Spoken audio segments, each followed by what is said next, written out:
Mi nombre es Carla María González Sandoval, soy médico hematóloga y el día de hoy les voy a presentar el tema anemia hemolítica autoinmune, más conocida como AJAI.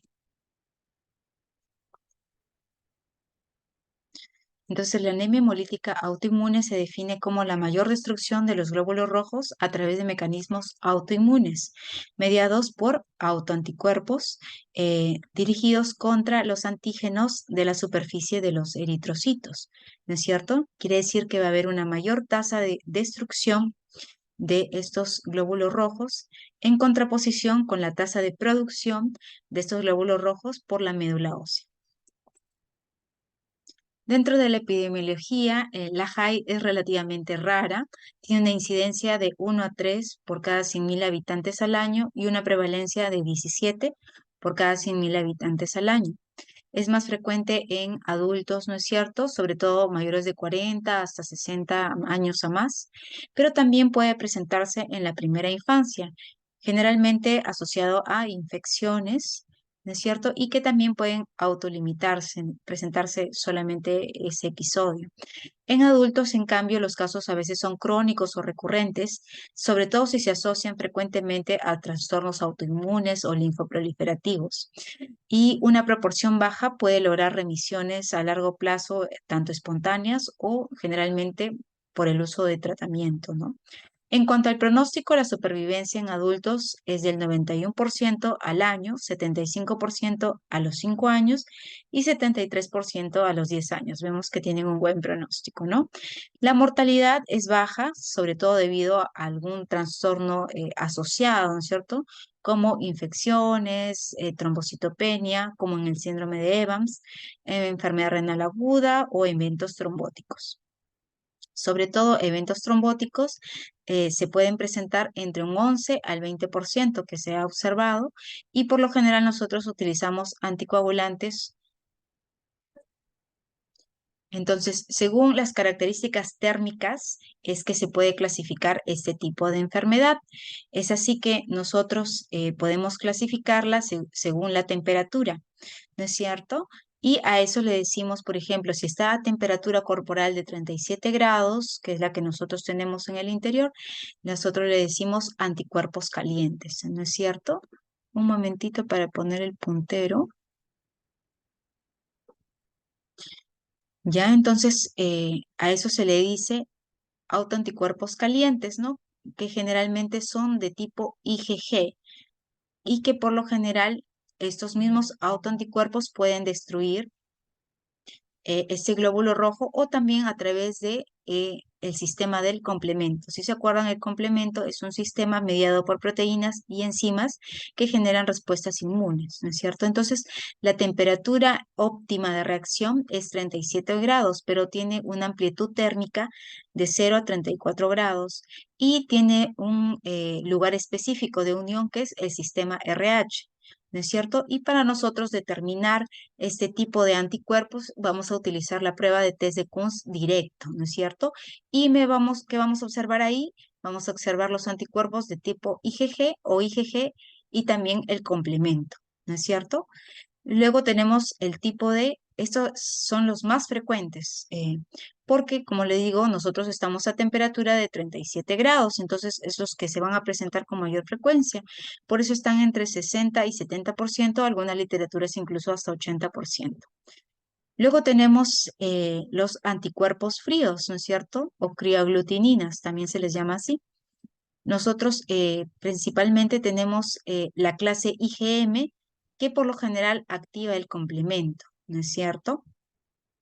Y se presenta en una temperatura óptima de 4 grados, pero tiene una amplitud térmica desde 4 hasta los 34 grados. O sea, igualmente por debajo de los 37 grados que nosotros nos encontramos. Y tiene una especificidad de atacar o unirse al sistema I, ¿no es cierto? Es otro sistema dentro de los grupos sanguíneos. Y por lo general da positivo para el complemento en la prueba de test de Kunz. También tenemos la mixta, que es los dos tipos que se presentan, ¿no es cierto? Hay anticuerpos, tanto de clase IgG como clase IgM, y la reacción térmica es desde 4 hasta 37 grados, ¿no es cierto? Y da positivo tanto para IgG y para complemento e incluso se puede llegar a detectar el IgM, ¿no? Y también se presenta en 5 a 10%. Y también tenemos hemoglobinuria paroxística al frío. Se presenta así por paroxismos, como lo dicen, episódico de 1 a 5%, y sobre todo es IgG, ojo, a pesar de que también tiene que ver con el nombre de frío, ¿no? Porque reacciona, ¿no es cierto? Por lo general el antígeno, o bueno, o el autoanticuerpo se va a unir al glóbulo rojo o va a reaccionar, como dice aquí, a 4 grados, pero la hemólisis se va a ver a 37 grados. Por eso se le dice también bifásico, ¿no? Se adhiere al antígeno P en la superficie del eritrocito y por lo general da positivo a un test que se le conoce como de Donald-Landsteiner.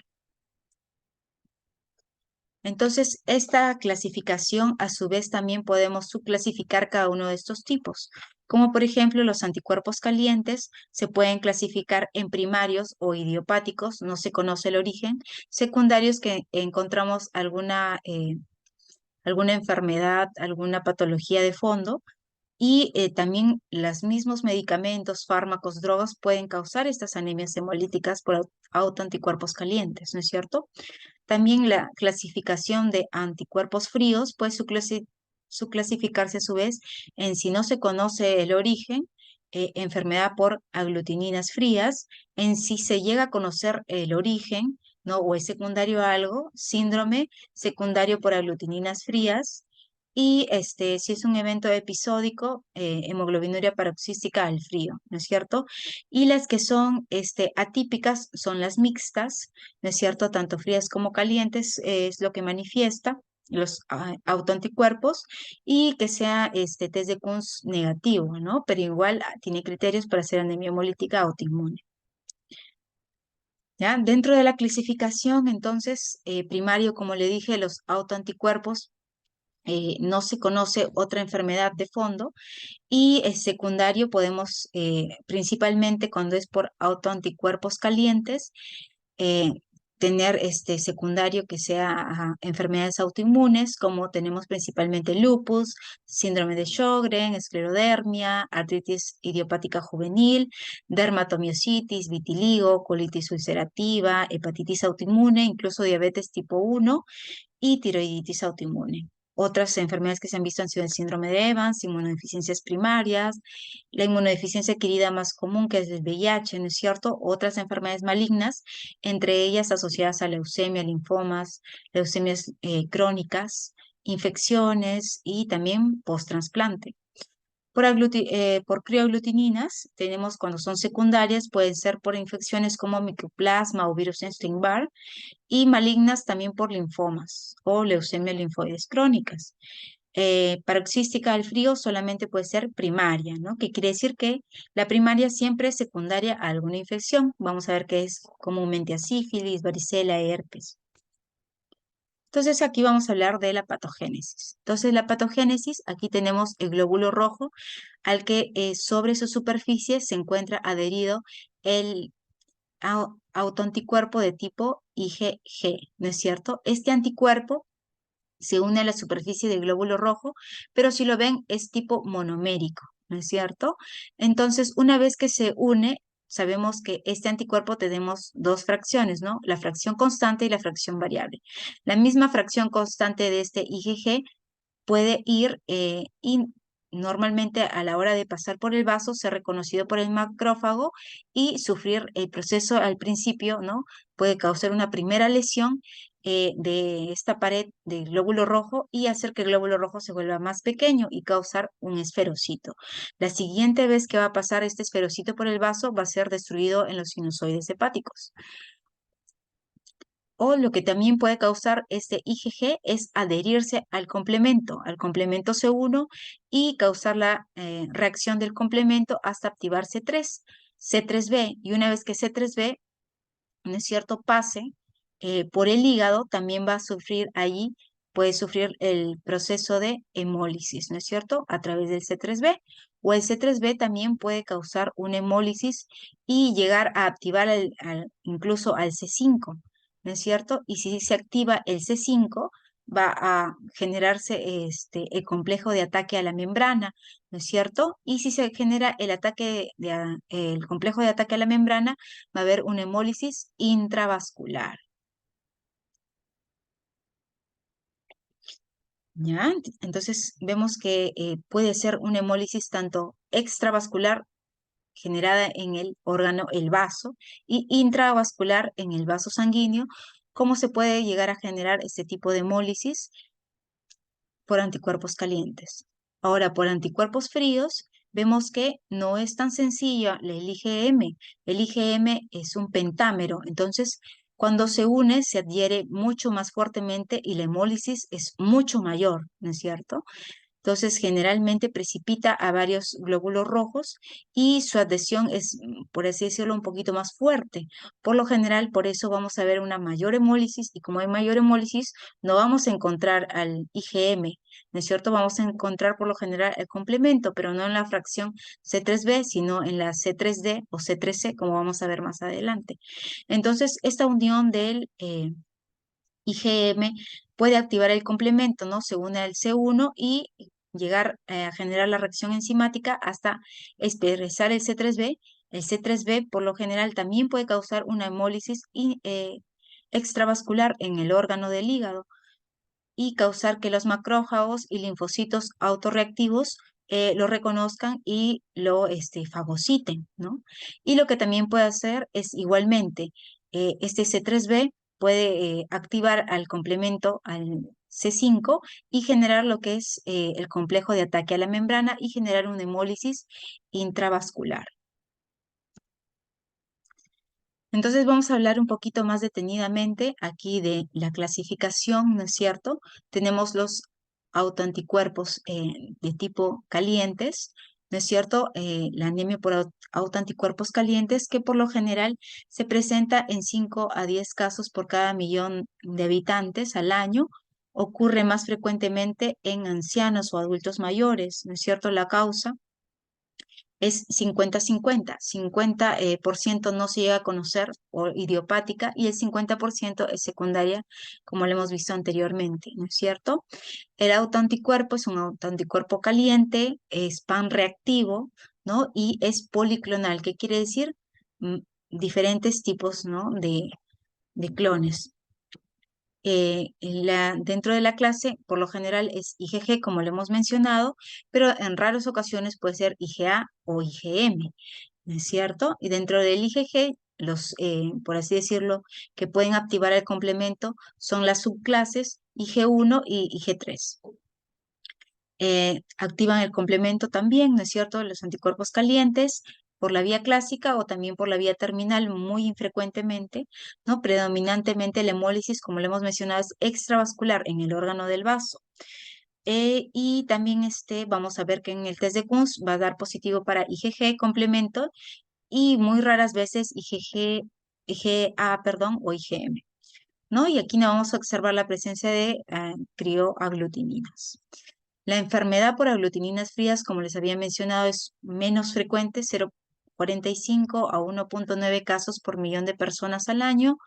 Ocurren también frecuentemente en ancianos, adultos mayores, y se debe casi siempre, como les digo, de esta enfermedad por lo general es como si fuera primaria, no se sabe cuál es la causa, pero si es que se encuentra después a lo largo de los años o con los estudios, generalmente se debe a enfermedades proliferativas o trastornos eh, linfoproliferativos clonales, por eso que los anticuerpos son monoclonales, ¿no? Y por lo general ya habíamos visto, ¿no? También tiene anticuerpos ante el sistema I, ¿no? Por lo general es del tipo IgM, en raros casos también puede ser IgG y activa clásicamente el complemento y también el complemento terminal, la vía terminal. Y por lo general es extravascular en el vaso sanguíneo, pero también puede haber, como hemos visto, una hemólisis intravascular en el hígado. Extravascular, perdón, en el hígado y intravascular dentro del vaso sanguíneo.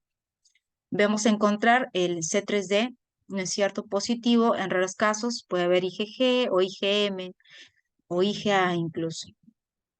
Y aquí sí vamos a observar un alto título de crioaglutininas. El síndrome por aglutininas frías se le dice síndrome por lo general porque es secundario a otra enfermedad. Entonces, casi siempre yo voy a encontrar asociado a otra enfermedad, ¿no? Entre estas enfermedades, como lo vamos a ver aquí abajo, son la infección por micoplasma, neumonía, virus Epstein-Barr o a otras neoplasias. Siempre aquí vamos a asociarlo a linfoproliferativos como linfoma, leucemia linfocítica crónica, ¿no es cierto? Entonces, aquí vamos a observar la presencia de las aglutininas frías que van a ser tanto policlonales o monoclonales. Aquí no es solamente por neoplasias, ¿no? También virus. Entonces va a ser IgG o IgM, casi siempre IgM, ¿no? ¿No es cierto? Y van a activar la vía del complemento, ¿no es cierto? Y va a ser casi siempre puede ser tanto extravascular como intravascular aquí, porque tiene las dos. Y tiene el C3D, que es lo que se va a ver en el test de Kunz, y raras veces puede observarse IgG, IgM y negativo para IgA, ¿no?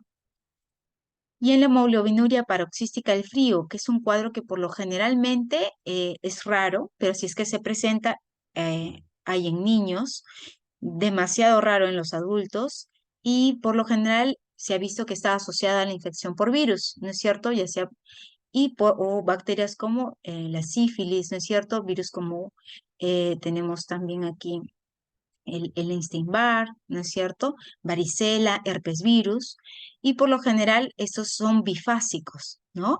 ¿Qué quiere decir? Como les había mencionado, reaccionan a temperaturas desde 4 hasta 37 grados. A 4 grados por lo general se va a pegar el antígeno y a los 37 grados ya hace la hemólisis, que le habíamos mencionado anteriormente. Y activa la vía clásica de complemento y casi siempre es intravascular, ojo. Y aquí vamos a observar en el test de Kunz directo, igual que en las anteriores, el complemento es C3D, ¿no es cierto? Y también tenemos la mixta, ¿no? Que tiene tanto para anticuerpos calientes como fríos, casi siempre no se sabe cuál es el origen. Aquí vamos a tener que, por lo general, los ambos anticuerpos, IgG e IgM, no está establecido, puede ser intravascular o extravascular el tipo de hemólisis y vamos a observar los dos, ¿no? Tanto IgG como complemento en el test de Kunz directo.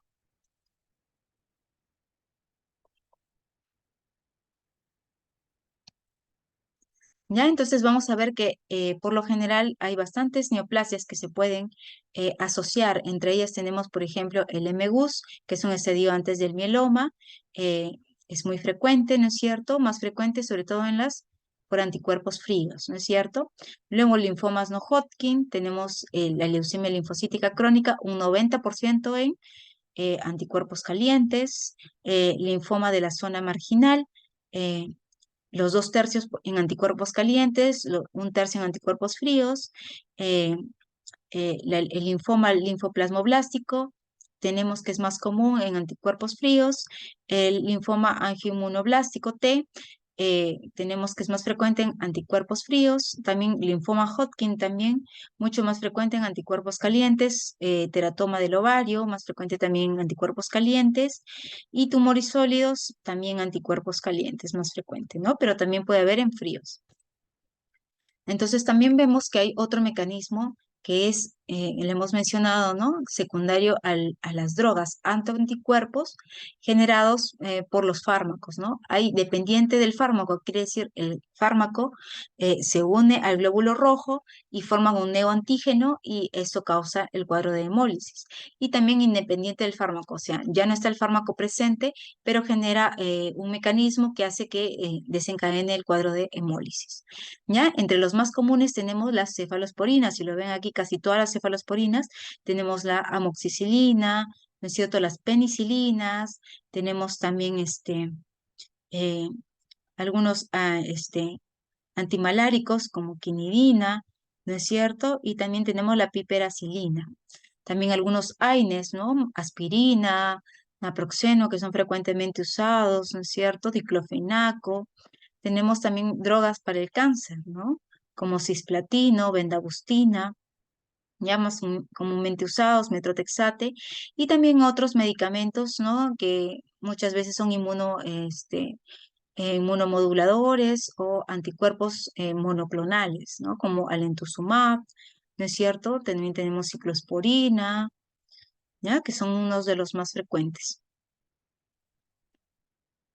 Dentro de las manifestaciones clínicas, nosotros vamos a observar que dependen de la gravedad de los síntomas, según el nivel de la hemoglobina y la tasa de destrucción, ¿no es cierto? Cómo vaya disminuyendo la hemoglobina, la capacidad que tiene la médula ósea para compensar este tipo de hemólisis, ¿no es cierto? Las comorbilidades que pueda presentar mi paciente y el nivel de esfuerzo o de actividad que realice también este paciente, ¿no? Es así que vamos a ver las características, ¿no? De un síndrome anémico, fatiga, disnea, ¿no es cierto? Si es que hay mucha hemólisis, cuando hay hemólisis y destrucción de glóbulos rojos, se libera hemoglobina. Si se libera hemoglobina a la sangre, esta hemoglobina en sangre se va a ver hemoglobinemia en sangre. Por lo general, la hemoglobina en sangre libre se une a una proteína llamada aptoglobina, ¿no es cierto? Entonces va a haber formación del complejo aptoglobina-hemoglobina. Y la hemoglobina que logra llegar al órgano del hígado, lo que va a hacer es generar bilirrubina. Generalmente la bilirrubina indirecta, con lo que vamos a ver aumento de la bilirrubina indirecta e ictericia, ¿no? Entonces, ictericia, entre los síntomas vamos a ver también como el órgano del vaso va a tener mayor función, va a crecer y vamos a ver que va a haber esplenomegalia, ¿no es cierto? También puede haber por el mismo cuadro de inflamación, liberación de citoquinas con dolor, artralgias, aparición incluso de rash, ¿no es cierto? Dentro de lo que vamos a ver en los análisis, vamos a ver disminución de la hemoglobina, obviamente, va a haber un incremento de los reticulocitos porque lo que queremos es compensar esta hemólisis. Entonces se van a liberar bastantes reticulocitos, formas jóvenes, ¿no? A la médula, de la médula a la sangre periférica. Puede haber presencia de esquistocitos, va a haber incremento del DHL porque cuando hay destrucción celular se incrementan, ¿no? Los niveles de DHL, aptoglobina disminuido por lo que hemos conversado, incremento de bilirrubina, sobre todo indirecta. La ferritina puede estar normal o incrementada como reactante de fase aguda. Las plaquetas pueden estar normal o disminuidas si es que se asocia el síndrome de Evans. Un recuento de glóbulos blancos puede estar normal o incrementado incluso si es que hay de repente una leucemia linfoide crónica asociada. La hemosiderina también puede verse presente en la orina. También la hemoglobinuria, ¿no? Puede estarse presente, sobre todo en anticuerpos fríos, ¿no? Entonces, en anticuerpos calientes, por lo general se presenta en mujeres de edad joven. Anticuerpos fríos, personas de mucho mayor edad, ¿no? Mayores de 60, 70 años.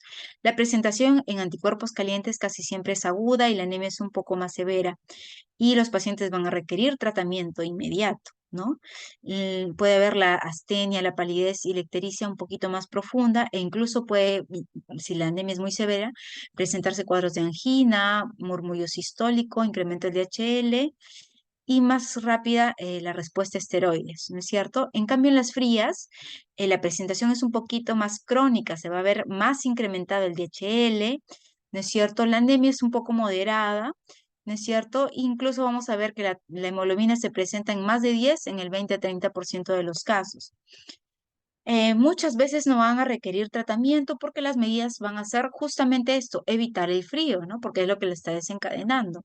Puede haber aquí sí hemoglobinuria, como les mencioné, síntomas de circulación periférica, ¿no es cierto? Obstrucción de la circulación periférica por esta aglutinación que vamos a ver a continuación. Y me van a dar síntomas como acrocianosis, parecido al fenómeno de Raynaud, o a un rash, ¿no es cierto? Y aquí tenemos que descartar que haya infiltración de la médula ósea por algún trastorno linfoproliferativo, ¿no? Entonces, esto es lo que observamos, que se puede observar sobre todo por presencia de trioaglutininas, ¿no? El fenómeno de Raynaud, en donde vemos, ¿no? Con el contacto con el agua, vamos a observar cambios, ¿no es cierto?, a nivel de las zonas acrales, como las manos, ¿no es cierto? También podemos observar el fenómeno de acrocianosis, las manos se pueden volver violáceas, y también podemos observar livedos reticulares, ¿no? ¿Qué vamos a observar en la nefrotis de sangre periférica? La aglutinación, ¿no es cierto? Se van a aglutinar los glóbulos rojos. Y que podemos observar también presencia de ortocromáticos, ¿no es cierto? Glóbulos rojos nucleados y presencia de los reticulocitos. Presencia de reticulocitos, ¿no? Son mucho más grandes que el glóbulo rojo normal y son un poquito más plomos, si los observan. ¿Ya? Sobre todo, como les había mencionado anteriormente, en la anemia hemolítica por anticuerpos calientes, por lo general pueden haber microesferocitos porque le dieron, por así decirlo, una primera ataque, ¿no?, al glóbulo rojo y disminuyó su membrana y se hicieron más pequeños. La presencia de reticulocitos puede observarse como el reticulocito es de mayor tamaño, por eso los volúmenes corpusculares a veces están incrementados y también se ven más plomos y a eso le decimos policromatofilia o policromasia, ¿no? Y también puede haber presencia aquí de ortocromáticos. Entonces, ¿qué vamos a observar? Por la anemia, disminución de la hemoglobina y del hematocrito. En respuesta a esa anemia, vamos a ver liberación de reticulocitos, por eso hay su incremento. Y muchas veces, como hay una tasa alta de recambio, se puede ver una subestimación de la hemoglobina glicosilada, ¿no? Que esto a veces hemos visto que hay estudios que se asocia a una mayor mortalidad.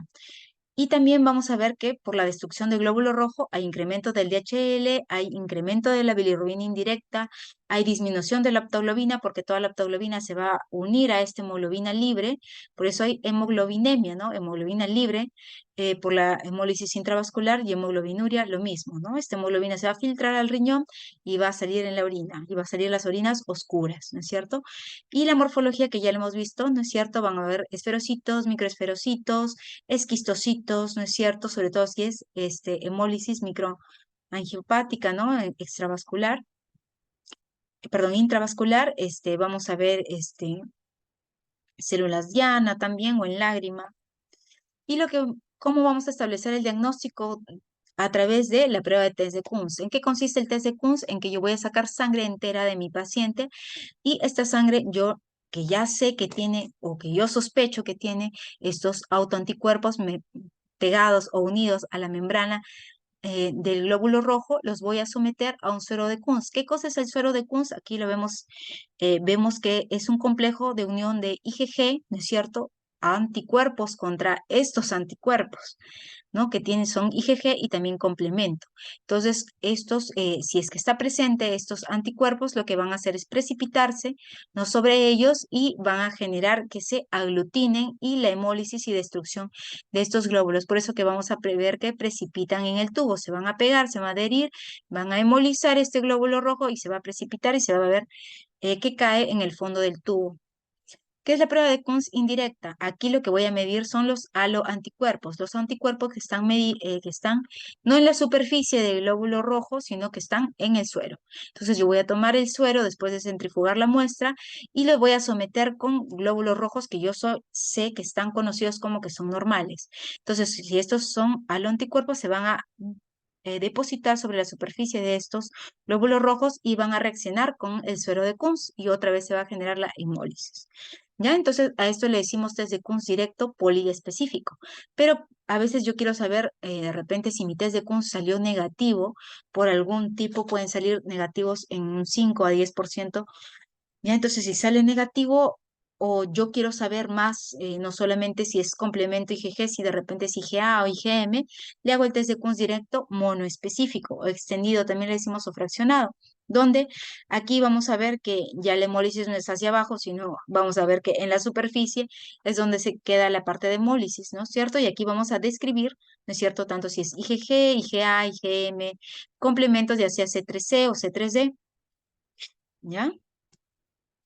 Y cuando yo le voy a hacer el aspirado de médula ósea, ojo, el aspirado de médula ósea en mi paciente, yo voy a ver la historia, ¿no?, de mi paciente, que sea mayor de 60 años, que tengan la enfermedad por crioaglutininas, porque vamos a ver que cuando tienen la enfermedad por crioaglutininas, por lo general se asocian a enfermedades linfoproliferativas secundarias, ¿no es cierto? Que yo vea alguna anormalidad en el frotis de sangre periférica me haga sospechar de una posible infiltración. Tal vez los linfocitos no son normales, tienen alguna característica no común. Entonces yo voy a ver que hay una anemia, ¿no es cierto? Entonces, si mi paciente tiene anemia, yo lo que tengo que hacer es buscar, ¿no es cierto?, que haya incremento o no de estos marcadores de hemólisis, como las bilirrubinas, el DHL, los reticulocitos, disminución de la aptoglobina, ¿no? Y también buscar que no sea debido de repente a otras cosas, como el síndrome de Gilbert, de repente a falta de vitaminas, por eso no hay reticulocitos altos, ¿no? Entonces, en segunda instancia, yo tengo que ver la morfología. Entonces, tengo que tener anemia y marcadores de hemólisis. Luego, ¿cómo está la morfología? ¿No es cierto? En la lámina periférica. Tienen que haber los microesferocitos, ¿no es cierto? Anisocitosis, policromatofilia, glóbulos rojos nucleados o ortocromáticos, si es que es caliente. Y si es que es fría, aglutinación, ¿no es cierto? O de repente de repente linfocitos anormales, ¿no? Que también se da en la enfermedad o en el síndrome. Ya, entonces yo ahí recién voy a hacer mi prueba de Kunz directo y me tiene que salir positivo. Si me sale negativo, entonces hay una probabilidad de que no sea una hemólisis, pero no autoinmune. Si es que me sale positivo, hay dos tipos, ¿no? Si me sale positivo por IgG y me sale negativo los demás. Entonces yo lo clasifico como anemia hemolítica por anticuerpos calientes, ¿no es cierto? Pero si me sale positivo el IgG y también positivo el complemento, entonces, ¿qué fue aquí? Tengo que medir el nivel de criaglutininas. Entonces yo mido el nivel de criaglutininas. Si no es mayor de 64 diluciones, entonces esto no es anticuerpos fríos, solo es anticuerpos calientes, ¿ya? Pero si me veo que sale mayor de 64, puede ser los dos, ¿no? IgG o IgM y ser mixta, o puede ser que sea tanto la enfermedad por aglutininas frías como el síndrome por aglutininas frías. Entonces, para eso yo que necesito saber si conozco o no conozco la enfermedad de una enfermedad asociada. Si es que conozco o identifico alguna enfermedad asociada, entonces era solamente, ¿no es cierto?, la enfermedad. Si encuentro, es la enfermedad, el síndrome, perdón, por aglutininas frías, pero si no lo encuentro, es la enfermedad por aglutininas frías. ¿Ya? Y entonces, si es así, como hemos visto anteriormente, tengo que hacerle una biopsia, ¿no?, del hueso. Entonces, dentro del tratamiento, sobre todo por los anticuerpos calientes, yo tengo que ver el nivel de hemoglobina. Entonces, si mi hemoglobina es muy baja, menor a 6, entonces ahí y tengo asociado también inestabilidad hemodinámica, tengo que hacer una terapia rápida. ¿Y cómo hago eso? Con corticoides. Entonces, doy corticoides a altas dosis, ¿no? Por lo general, aquí en Perú, utilizamos dosis de 1000 miligramos de prednisolona o 1 gramo, ¿no? Por 1 a 3 días, seguido de ir dándole prednisona. Bueno, en las guías dice metir prednisolona, pero nosotros damos prednisona a dosis de 1 a 2 miligramos por kilo. ¿Ya? Hay que transfundir, ¿no es cierto? Aunque no se vaya a encontrar, pues, un paquete muy compatible, hay que tratar de transfundir lo más pronto posible, ¿no? Y iniciar el corticoide a la vez. Si es que el cuadro también tiene alguna infección asociada y de repente no es recomendable dar corticoides porque está con una neumonía, ¿no? Entonces, ¿qué podemos dar? Inmunoglobulina intravenosa, 0,4 gramos por kilogramo al día por 5 días, ¿no es cierto? O incluso las guías dicen ahora que se puede dar tempranamente rituximab. Es cierto que es un anticuerpo monoclonal dirigido contra el CD20, tempranamente a dosis de 300 miligramos por kilogramo por semana, por 4 semanas, ¿no es cierto? Si no hay respuesta, incluso podemos repetirlo. Y considerar, ¿no es cierto?, incluso plasmaféresis en caso de que no haya respuesta en 7 a 10 días. Y también podemos darle eritropoyetina y también, como les dije, anticoagulación. Si en cambio el paciente está con una hemoglobina normal, ¿no es cierto?, entre 6 a 8, pero la tolera bien, no tiene alguna comorbilidad, o la hemoglobina está de 8 a 10 nada más, lo que podemos hacer de frente iniciarle prednisona de 1 a 1,5 miligramos por kilo al día por 3 a 4 semanas. Ojo, esa dosis de 1 a 1,4 se va a mantener hasta las 4 semanas.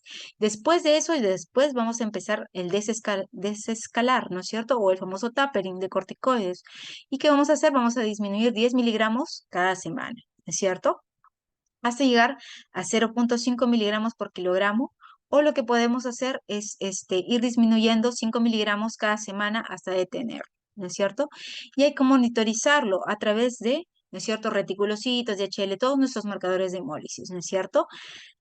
Y entonces, ¿qué vamos a ver? Si es que hay una recaída nuevamente después del cuadro agudo, ¿no es cierto? Hay que nuevamente mirar la lámina, considerar, ¿no es cierto?, de repente someterlo a otras terapias de tercera línea, como el micofenolato, la ciclosporina, nuevamente dosis altas de esteroides. En este caso, si es que vemos recaída y en la forma leve, se puede dar rituximab a dosis muy bajas de 100 miligramos por semana por 4 semanas. Si otra vez hay recaída, ¿no es cierto? Lo que debemos hacer es nuevamente un estudio de médula ósea o se puede dar rituximab de nuevo, pero a las dosis que hemos visto anteriormente de 375 miligramos por metro cuadrado por 4 semanas. ¿No? Igualmente se puede asociar incluso darle dosis de eritropoyetina, por eso hay que medir la eritropoyetina. Si vemos que después de 8 a 10 meses del diagnóstico otra vez hay recaída, entonces nosotros debemos repetir nuevamente la biopsia de médula ósea, repetir el test de Kunz, medir la eritropoyetina, ¿no es cierto? Y excluir que haya otras causas, ¿no es cierto?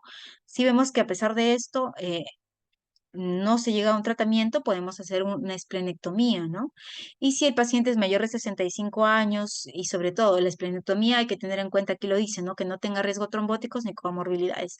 Si existen estos factores, entonces hay que considerar, bueno, aquí le ponen no entrar a un ensayo clínico o la terapia de tercera línea con micofenolato, ciclosporina, ¿no es cierto? Inmunomoduladores. Y si después de un año, más de un año, tiene recaída, igualmente, nuevamente se puede dar un ciclo de rituximab, considerar, ¿no es cierto?, de repente que entre a un ensayo clínico, nuevamente estudiar todo.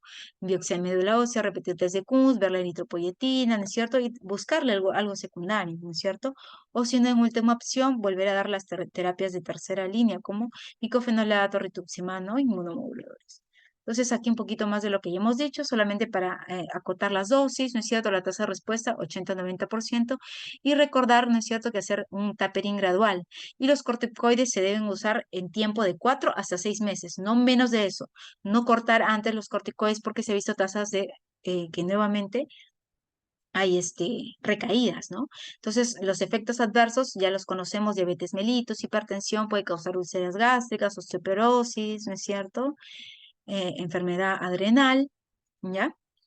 Y también podemos usar, como les he mencionado, también en casos agudos la inmunoglobulina, pero también me puede producir otros efectos adversos y la tasa de respuesta es muy baja, 30 a 40%. Los efectos adversos, entre ellos son los rash, ¿no es cierto? Puede producir también eventos trombóticos, ¿no es cierto? Falla renal. El rituximab puede causarme inmunosupresión, ¿no es cierto? Causarme neutropenia o que se reactiven algunos virus. Su tasa de respuesta es buena, 80%, pero tiene recaídas, ¿no es cierto? Hasta los 3 años. Su tasa de respuesta es buena en 3 a 6 semanas, ¿no? Y la esplenectomía, que por lo general es curativa solamente en 20 y 50% de los pacientes, pero todavía sabemos que tiene las complicaciones como que soy más propenso o me inmunosuprimo para algunos tipos de bacterias, ¿no? Como sobre todo los encapsulados, por eso hay que vacunar al paciente. Y terapia de tercera línea, algunos medicamentos inmunomoduladores que solemos usar como acitropina, ciclosporina, ciclofosfamida, incluso danazol y micofenolato. En los anticuerpos fríos, ¿qué es lo que tenemos que hacer? Entonces, justamente evitar el frío, ¿no? Sobre todo si es transitoria, ¿no? El síndrome. Entonces, ¿qué vamos a hacer? Si es que está muy baja la hemoglobina, transfusión, ¿no? De estos concentrados eritrocitarios y antibióticos si es que sabemos que tiene, por ejemplo, micoplasma, ¿no? Si es que es varicela. Entonces, valorar un ciclo corto, tal vez de corticosteroides por 3 semanas nada más, si es solamente si es muy grave esta hemólisis. En cambio, si sabemos que es por enfermedad por criaglutininas, ¿no es cierto? ¿Qué tenemos que hacer? Evitar el frío, ¿no es cierto? Incluso lo que hacemos es utilizar un equipo que nosotros le decimos el calentador, que por ahí ponemos el paquete globular para que se caliente y no pase pues frío a la sangre, ¿no es cierto? Entonces, tratar de repente si hay neumococo, dar cantidades de ácido fólico que también me ayuda, ¿no es cierto?, a estimular la formación de glóbulos rojos, transfusión de concentrados eritrocitarios si es que se necesita por alguna exacerbación aguda y si no, valorar si es crónica, darle rituximab, ¿no es cierto?, a estos pacientes con bendagustina. Entonces vamos a ver si es la enfermedad, ¿no es cierto?, primaria. Entonces lo que tengo que ver es si es asintomático, no tiene síntomas, watch and wait, que le dicen, ¿no? Solamente observar y esperar. Pero si es sintomática, el paciente tiene anemia, ha necesitado transfusiones o tiene algunos síntomas, ¿no es cierto?, circulatorios sistémicos, muchas veces, bueno, se puede entrar a un ensayo clínico o utilizar terapia de emergencia como eculizumab o plasmaféresis. Bueno, en nuestro medio no tenemos ese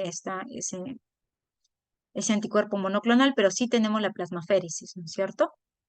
Y rituximab sí tenemos. Lo que nosotros hacemos es dar rituximab a estos pacientes por 4 semanas.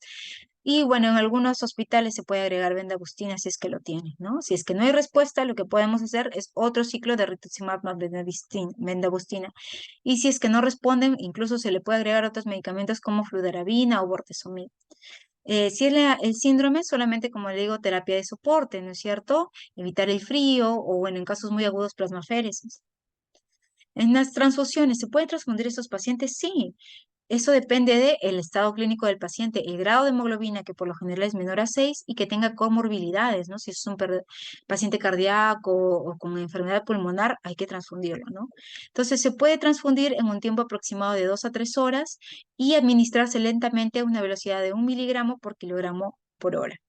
Y tienen que pedir, ¿no? La unidad menos incompatible, porque por lo general van a decir, doctor, no le encuentro ninguna unidad compatible a este paciente.